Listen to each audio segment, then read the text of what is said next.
ازيكم عاملين ايه؟ يا رب تكونوا بخير. دلوقتي هنشرح الدايناميك فيرب والستيف فيرب، افعال الحاله وافعال الحركه. فيلا بينا كده نبدا بافعال الحركه على طول. افعال الحركه كده من اسمها بتدل على حاجه فيها حركه. ياكل، يشرب، بيجري، بيلعب، بيقفز، وهكذا. الافعال ديت بتيجي في ازمنه مختلفه.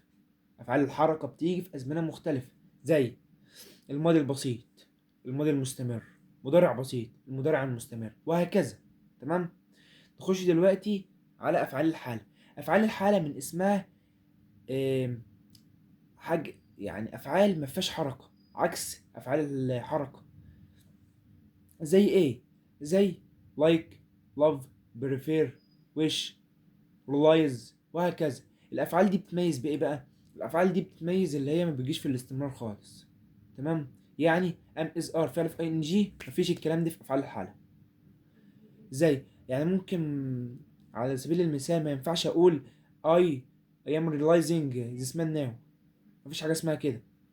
I realize this man now عادي، لكن ing في فعل حالة ما ينفعش. مظبوط، وهكذا.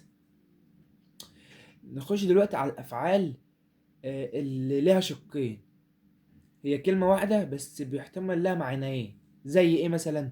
عندك سي، لو جت بمعنى يزور في الجملة، لو في الجملة لقيت سي بمعنى يزور، ديت أفعال حركة على طول، أفعال حركة على طول. يعني ممكن تجيبها في الاستمرار عادي.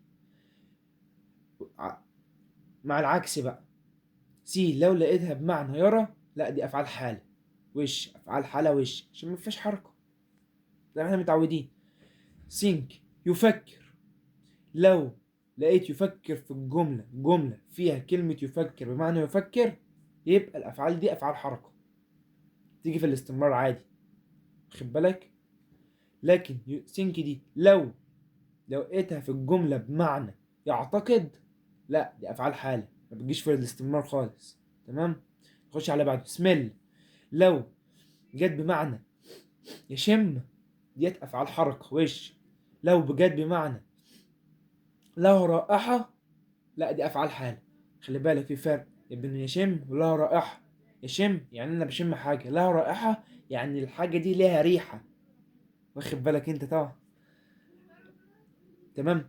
تاست، لو بمعنى يتذوق، أفعال حركة. لو بمعنى له مذاق، أفعال حالة. واحنا فرقنا دلوقتي ايه هي الأفعال الحركة وايه هي أفعال الحالة. بي، بي خلي بالك منها، بي دي خلي بالك منها. بي لو جت بمعنى يتصرف، يتصرف، يبقى دي أفعال حركة. لو بمعنى يكون، ديت أفعال حالة وش. ماشي.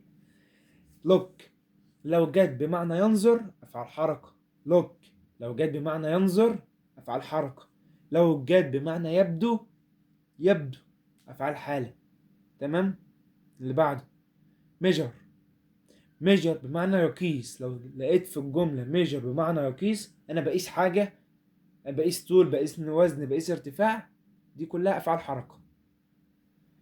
لكن لو لقيتها بمعنى له قياس، مثلا الأكل ده ليه وزن قد كده، الراجل ده ليه طول قد كده، دي تيجي أفعال حالة.